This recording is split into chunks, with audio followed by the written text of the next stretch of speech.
Hay dos de las fichas que tenemos que llenar que son muy importantes también, que si bien no nos exige el desarrollo argumental de los otros contenidos de un plan o un programa de investigación, son importantes porque de alguna manera reflejan la viabilidad de ese plan y abarcan más los aspectos prácticos, pero no por eso menos importantes, que nos obligan de alguna manera a hacer un ejercicio de anticipación, tener capacidad de planear el futuro de cómo vamos a desarrollar nuestro plan de investigación. Nos referimos fundamentalmente al cronograma y al presupuesto. ¿Sí? En algunos casos los formularios de las instituciones se los van a exigir, sobre todo cuando se trata de proyectos institucionales, que en muchos casos cuentan con financiación y procesos de evaluación. En otros casos los formularios de cómo presentar los planes de tesis las indican también. Y yo diría que más allá que indiquen específicamente estos dos puntos, si uno desarrolla para terminar su carrera una tesis o una tesina, es conveniente tenerlo en cuenta, sobre todo porque nos va a permitir de alguna manera calcular los costos que van a significar el desarrollo de nuestro plan de investigación, en principio costos materiales, pero hacia el final de este video vamos a ver que también hay costos subjetivos, más de orden emocional. Y otra cosa que es importante, que es realmente la posibilidad de organizar todas las tareas que tenemos que hacer para cumplir el plan de investigación. Desde lo que puede ser la recolección de bibliografía, la producción o recolección de fuentes, la lectura atenta, la extracción de los aspectos principales, las posibilidades que tengamos de publicación, eventualmente la obtención y cruzamiento de datos, si estamos hablando de un plan o proyecto de investigación de metodología cuantitativa. Por supuesto que también deben incluirse ahí todo el desarrollo concreto en campo o en gabinete de las técnicas que vamos a emplear para cumplir nuestros objetivos generales y específicos de la investigación.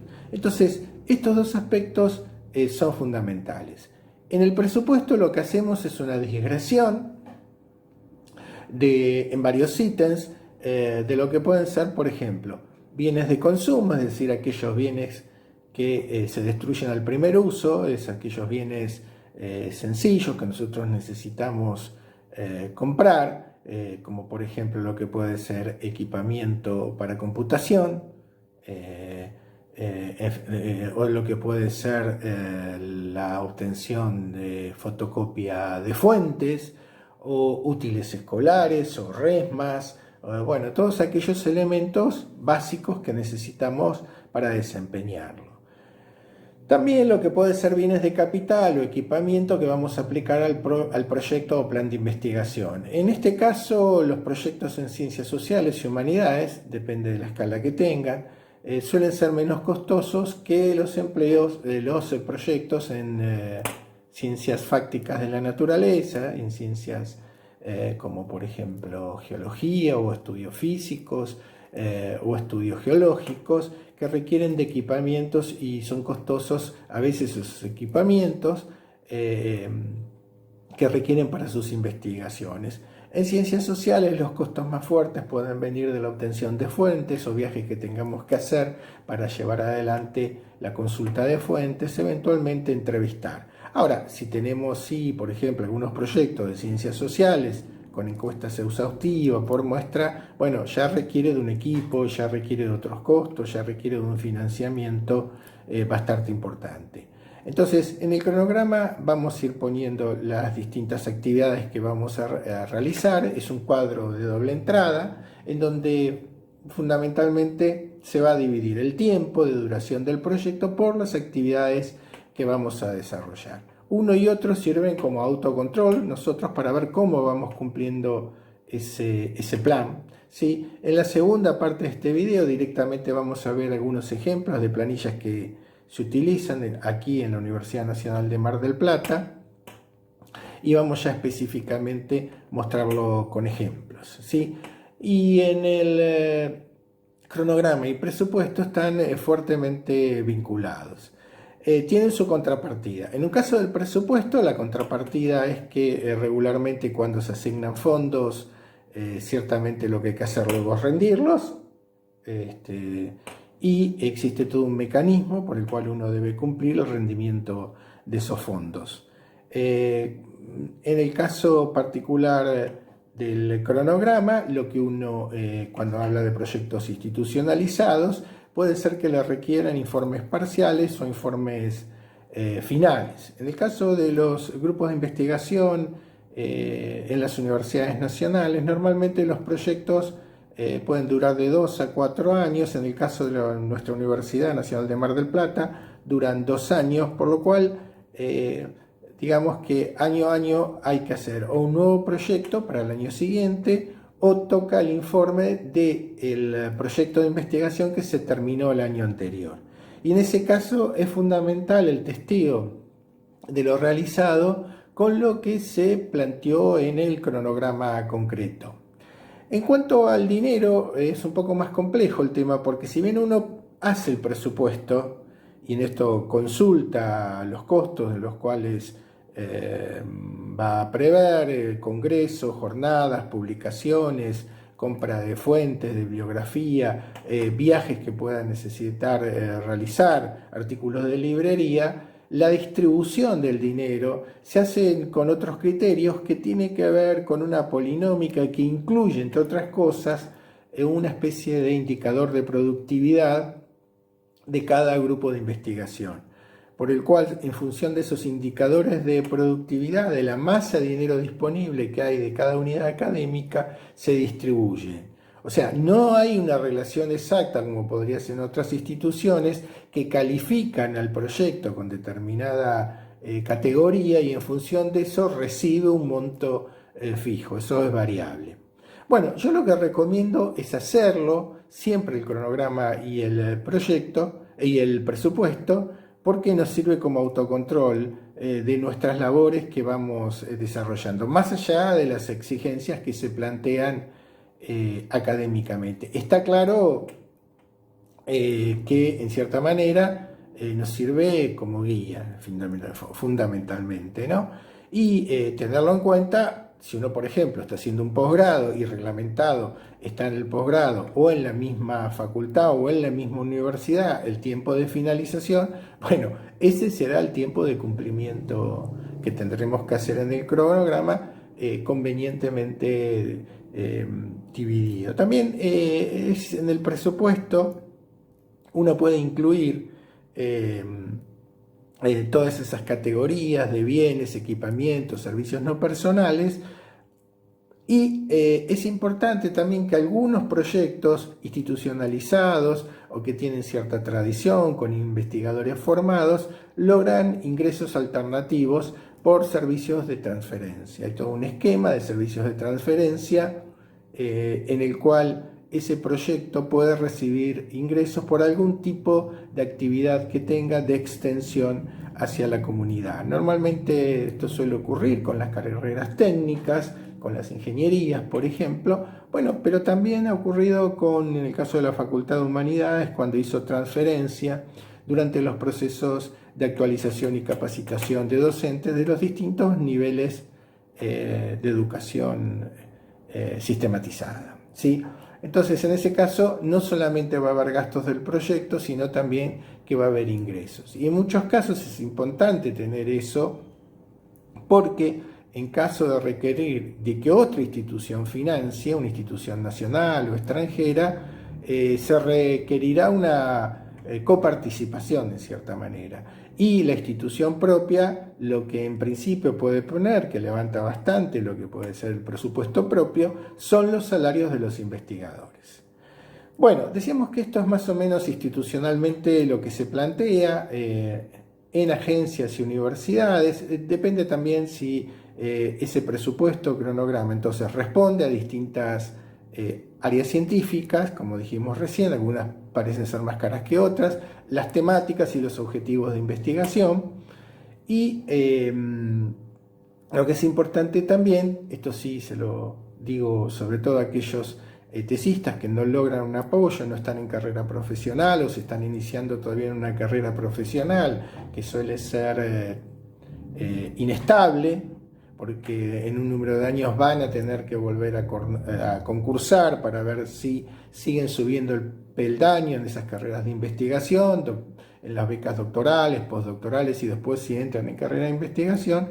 Los que no están en esa condición tienen que tener en cuenta cuando planifican presupuestos, cronogramas, cuando quieren terminar una carrera de grado o posgrado, sí, y a la vez están haciendo trabajos, por ejemplo, docentes, hay un tiempo subjetivo, ¿no?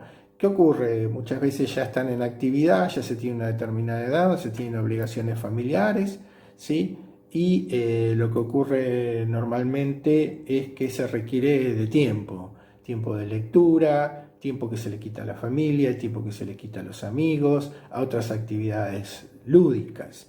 ¿Y qué ocurre? A veces uno puede decir, bueno, sí, yo tengo tiempo el fin de semana, tengo una carga horaria, soy docente de media, tengo una carga horaria muy importante, pero tiene que tener tiempo emocional, tiene que tener cabeza para hacer eso. A veces no se tiene ganas realmente, después de días intensos de trabajo, de sentarse a escribir, que requiere de una disciplina bastante importante o de esa ida y vuelta con el director, del tesista con el director, que suele ser una de las parejas muy complicadas que existen a partir de otras.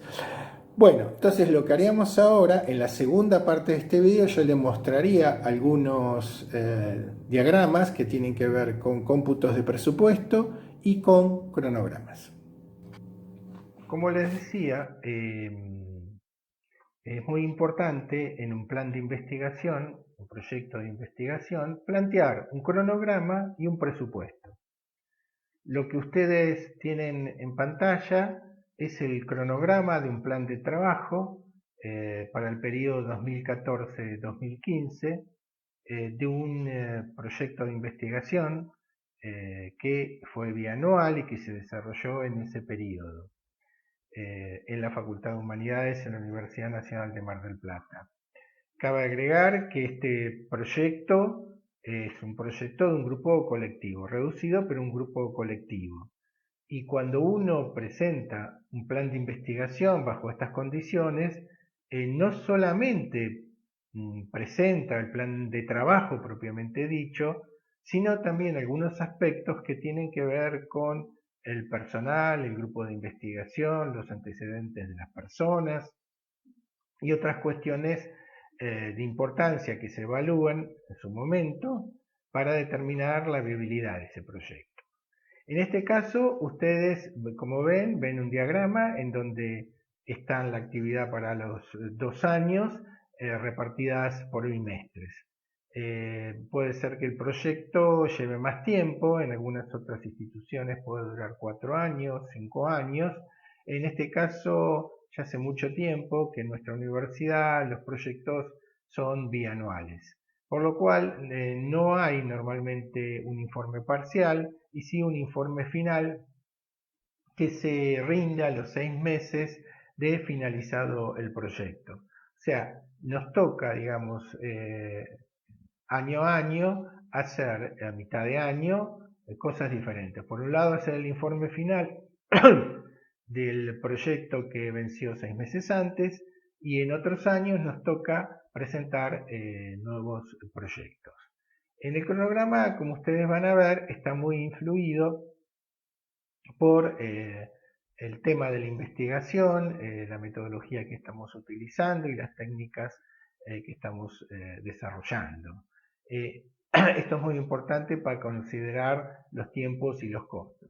En este caso es un proyecto que pretendía investigar las representaciones de la revista National Geographic Magazine para 3 países de América Latina. Entonces van a ver que de alguna manera lo que se está planteando en cada uno de los ítems tienen que ver con cierta perspectiva metodológica de cómo realizar ese estudio, donde fundamentalmente no solamente necesitábamos de bibliografía extranjera, bastante costosa, de la colección completa de la revista.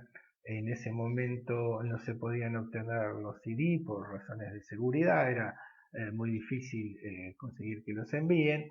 El hecho de llevar adelante una investigación teniendo la revista en papel era muy complicado. Nos ayudamos en principio con la revista en papel y con el sitio de National Geographic, que tiene un índice que permite hacer búsquedas. Después sí pudimos obtener la colección completa en CD, pero la dificultad que había, la conseguimos a buen precio, pero la dificultad que había era que era de programas viejos, por lo cual la búsqueda no era ni tan rápida ni tan eficiente, sino que lo que pasaba era que había que hacer prácticamente una búsqueda revista por revista. O sea que ustedes fíjense como en este caso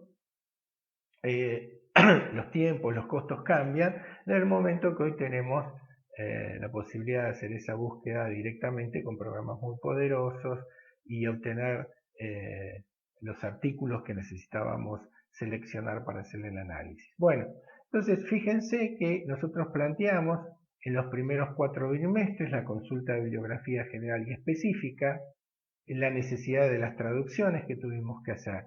Ciertamente quiero decirles que es un poco ficticio, porque en realidad para armar el proyecto ya habíamos hecho no todas las traducciones, pero una buena parte de las traducciones, ¿sí? Y de las lecturas de lo que determinamos en segundo punto, si ustedes ven, traducción y lectura de fuentes documentales principales. Es decir, tomamos de 3 países que estamos investigando, Argentina, Chile y Uruguay, lo que considerábamos que eran los reportajes son las notas de la revista, ¿no? En determinados periodos históricos muy significativos para Chile, para la Argentina y para Uruguay. En realidad, la revista Uruguay no le dio la misma atención que a Argentina y a Chile durante el siglo XX. Y fíjense ustedes que de hecho hay una superposición de bimestres en las distintas tareas. En el tercer punto dice entrevistas a informantes claves, envío de cuestionarios por email, recopilación de fuentes primarios. Y aquí tuvimos la oportunidad de contactar con alguna de las personas de la empresa y poder hacer algún tipo de intercambio fundamentalmente. Y después todo lo que es la presentación de la empresa en sociedad. Esto también es muy importante porque ustedes saben que la revista depende de una sociedad geográfica típica decimonónica norteamericana, ¿no? Esto fue de mucha atención y mucho esfuerzo. Después lo que tuvimos que hacer es hacer una interpretación de las fuentes consultadas. Fundamentalmente ahí trabajamos con ciertos marcos teóricos de análisis del discurso, ¿sí? Y análisis de la imagen, cuestión que se hizo bastante compleja porque de alguna manera hubo que un poco alfabetizarte en ese terreno que tiene una cierta complejidad y escapa a lo que puede ser una visión más clásica positivista de las ciencias sociales, ¿no? Porque es el pacto que tiene la geografía fundamentalmente con, puede ser la psicología, la sociología de las representaciones, la antropología cultural, los estudios de imagen, ¿sí? Los ensayos sobre cine, sobre representaciones pictóricas. O sea, hay una serie de fuentes que nos ayudan a interpretar. En realidad, siendo una geografía popular, las imágenes son centrales en la lectura que nosotros podemos hacer de sus representaciones. No solamente son los textos, sino que son también las imágenes. Tuvimos un periodo de intercambio con colegas que estaban con el tema, que era un tema bastante novedoso. Y después dejamos para el final del bienio la redacción del informe final y las revisiones con los resultados del proyecto. En algún caso lo que hicimos fueron algún tipo de publicación en forma parcial y esa era fundamentalmente la idea. Cabe aclarar acá que en realidad fue un proyecto realmente costoso en tiempo y esfuerzo. No sé si lo diría en términos económicos, porque de alguna manera nos fuimos ingeniando para conseguir el material. Ahora, si ustedes observan bien, las tareas que están en la columna de la izquierda están fundamentalmente, nos referimos a esta, ¿no? A todo este sector, están fundamentalmente planteadas en términos de la temática, en términos de las fuentes que consultamos y las técnicas de interpretación, de análisis de contenido y análisis del discurso. Fíjense ustedes, por ejemplo, que es fundamentalmente un trabajo de gabinete que hay que hacer y después algún tipo de intercambio de información con algún informante clave o calificado, ¿no? Diferente sería este cronograma si hubiese, por ejemplo, tareas de campo, ¿sí? Se requeriría de incluirlas. En el libro que en su momento, el libro módulo, hicimos con una compañera, ustedes van a ver en el anexo, por ejemplo, con qué grado de especificación está planteado el cronograma en el proyecto de geología con respecto a las tareas de campo, ¿no? Que es un proyecto de CONICET. Es notable con el grado de desagregación y un cronograma preciso que está planteando. En ciencias sociales, por la manera que trabajamos, un cronograma en estos términos siempre es importante porque piensen ustedes que después lo que va a existir, cuando tengamos que hacer el informe, es hacer el balance y volver sobre este plano cronograma que habíamos planteado y decir en qué grado lo cumplimos, cada una de las etapas. Normalmente lo que ocurre a veces es que las publicaciones de conjunto, las publicaciones librescas, o las que son compilaciones, quedan pendientes en forma posterior a la terminación del proyecto. Eso ocurría sobre todo cuando los tiempos de edición en papel eran muy largos y había que hacer varias pruebas de galera y correcciones. Hoy en día, si la versión es digital, hay menos mediadores y se simplifica bastante más la publicación en Internet. Pero lo que sí quiero destacar, que como ocurre y habíamos dicho en las primeras videolecciones, esta ficha del cronograma también tiene que ser coherente con los objetivos que nos hemos planteado, tiene que ser coherente con los objetivos generales y los objetivos particulares y con las posibilidades que tenemos nosotros de llevar adelante este cronograma. Cuando hablamos de uno de los puntos que incluye este formulario, que es un formulario típico, prototípico, que da la Secretaría de Ciencia y Técnica de la universidad, es la infraestructura disponible. Porque si se supone que tenemos esa infraestructura disponible, vamos a necesitar menos recursos económicos, ¿no es cierto? Ya contamos con algunas cuestiones.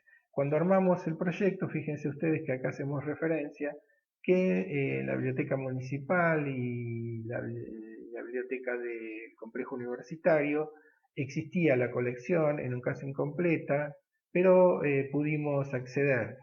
Por supuesto, volvemos a repetir, mucho más trabajoso trabajar con el soporte papel que con el soporte digital, ¿no?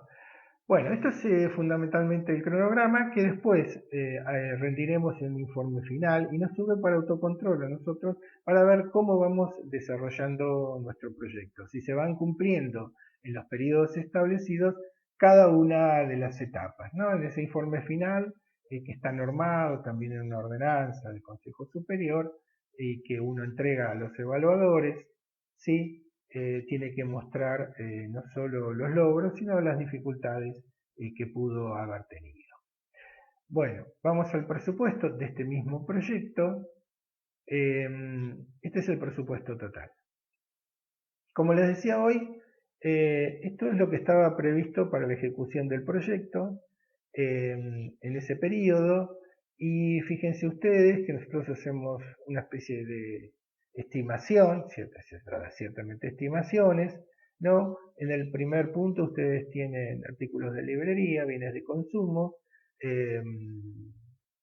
después algunos servicios personales que tienen que ver, en este caso, con el acceso a alguna fuente que podía estar lejos y requeriríamos de pasajes o de estadía en algunos lugares, ¿sí? Si necesitábamos o requeríamos acceder eh, a ciertas bibliotecas especializadas, y no incluimos equipamiento porque, como decía y le mostraba antes, nos manejamos fundamentalmente con la infraestructura que ya teníamos, que es la que brinda la universidad, tanto la biblioteca del complejo como la biblioteca o el servicio documental que tiene nuestra facultad.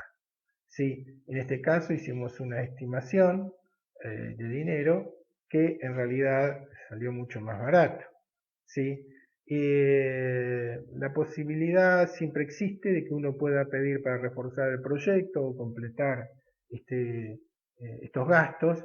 Ven que hay una columna aquí que dice otras fuentes. Existe la posibilidad de cuando uno planea el proyecto de que ciertas instituciones nacionales, provinciales o transnacionales puedan hacer algún tipo de aporte. ¿Sí? En ese caso, si uno al principio del proyecto no lo tiene, lo puede tener durante el proyecto y lo rinde después cuando hace la rendición de los subsidios o inversión en investigación, ¿no? Ese presupuesto que ustedes ven ahí es un presupuesto que realmente no se llegó a alcanzar. Y después lo que les decía, el presupuesto total en estos proyectos que son colectivos de la Secretaría de Ciencia Técnica de la Universidad son estimaciones que nosotros hacemos, pero la hora de distribución del dinero, que no es mucho, tiene que ver con otras variables, ¿no? Tiene que ver con la cantidad de proyectos de cada unidad académica, tiene que ver con puntajes que se dan a la productividad, un algoritmo un poco más complejo, ¿no? Pero no es como les decía hoy con algunas otras instituciones que llaman a concurso de proyectos y están tipificados la cantidad de financiamiento que va a tener cada uno de esos proyectos. Esto es muy importante cuando uno está compitiendo por esos fondos, que tenga lógica lo que está pidiendo, que tenga actividades, por ejemplo, servicios personales, que sea muy preciso en qué va a gastar el dinero, si va a tener que viajar a algún tipo de repositorio en particular, si va a tener que comprar algún tipo de equipo, ¿sí? Porque en realidad tiene que haber una relación fundamental, si va a comprar un fondo editorial o alguna cuestión por el estilo, pero siempre los montos que uno pide tienen que estar justificados. Por eso es recomendable tomarse un tiempo y hacer un buen cálculo, ¿sí? De los gastos de movilidad, de lo que llamamos servicios no personales, y eventualmente el equipamiento si se necesita algún aparato que pueda, eh, que pueda ser necesitado. Pero siempre justificado. Otra vez hablamos de la coherencia, en este caso de la coherencia presupuestaria que tiene que tener el proyecto. ¿Sí? Como ustedes ven, también este aspecto, no solo el cronograma, sino también este aspecto está fuertemente ligado a la consistencia que tiene que tener todo el plan. No es una cuestión menor. Bueno, y finalmente les quería mostrar esta planilla que ven acá, que es un Excel, ¿sí? Que regularmente, este es un subsidio del año 14, uno recibe un dinero, no es ese, que se vio ahí, bastante menos normalmente, por parte de la universidad. La universidad financia los proyectos eh, con un monto que tiene que ver con lo que habíamos hablado hoy, de una especie de polinómica, donde está incluido, entre otras cosas, el indicador de productividad. Están codificados los subsidios que se reciben, como ustedes ven, están los montos que se depositaron en el banco y lo que se va rindiendo. Bueno, fíjense ustedes lo que es en nuestro proyecto, los bienes de consumo, fundamentalmente son artículos de librería, anillados, remas, algún equipo menor de computación, como es lo que ustedes están viendo en pantalla y señalamos como bienes de consumo en rojo. En este caso, servicios no personales son los servicios como gastos que podemos tener en transporte, hotel, pagar ciertas membresías. Lo que acá figura es una encomienda. porque muchos de los libros antiguos de la firma de National Geographic los conseguimos en, en la venta de libros antiguos que hace, por ejemplo, en este caso concreto, Mercado Libre, ¿sí? Lo que nos permitió acceder a libros de National Geographic antiguos. ¿Sí? En este caso lo que se está consignando es el pago de la encomienda. Hubo varios casos que hicimos eso, realmente. Bueno, fíjense después, detalles de equipamiento adquirido, bibliografía, en este caso, en esta rendición, no se había adquirido bibliografía y no había equipamiento científico específico adquirido, como ustedes verán, porque no lo hicimos, no lo necesitábamos, y tampoco equipos de computación que nos manejamos con nuestros equipos personales. Les decía hoy que a veces los equipamientos científicos en las ciencias duras son muy importantes porque tienen que armar verdaderos laboratorios, ¿no?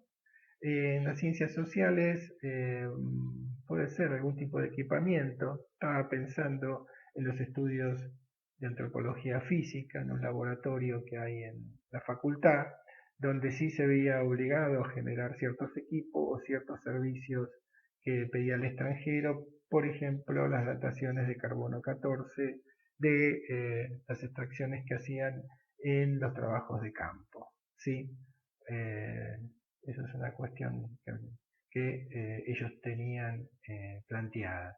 Les vuelvo a repetir, si estamos hablando de un gran estudio que hace una especie de muestra exhaustiva, o censo, o participa de censos, y requiere de bienes y recursos, equipos científicos, equipos de computación, bueno, en ese caso también puede requerir y pueden ser mucho más costosos, ¿sí? Bueno, finalmente se hace una disgregación, se disgrega y se plantea todo el gasto que se ha realizado y la rendición y lo que queda pendiente por rendir. Entonces, de esta manera uno rinde, fundamentalmente muestra lo que ha hecho con el dinero, ¿sí? Y a esto se agregan boletas, etcétera, etcétera. Y en el caso del cronograma, como les decía, también hay en el informe, está pautado no solamente los logros científicos que uno tuvo, sino también si logró probar las hipótesis, si produjo publicaciones, dónde las produjo, cómo las produjo, si tuvo dificultades, si alguno de los miembros tuvo dificultades. Entonces, para terminar, me parecía importante comentarles que tengamos en cuenta el cronograma y el presupuesto. Aún si no tenemos la obligación de presentarlo. Normalmente en todas las instituciones, grupos colectivos o proyectos individuales deben presentarlo porque después van a ser evaluados, entre otras cosas, por este aspecto. Pero si somos tesistas liberos, digamos, que estamos cumpliendo con nuestra carrera y tenemos otras actividades, viene bien tenerlo en cuenta para ir evaluando cómo nos va yendo en el cumplimiento del trabajo que tenemos que hacer.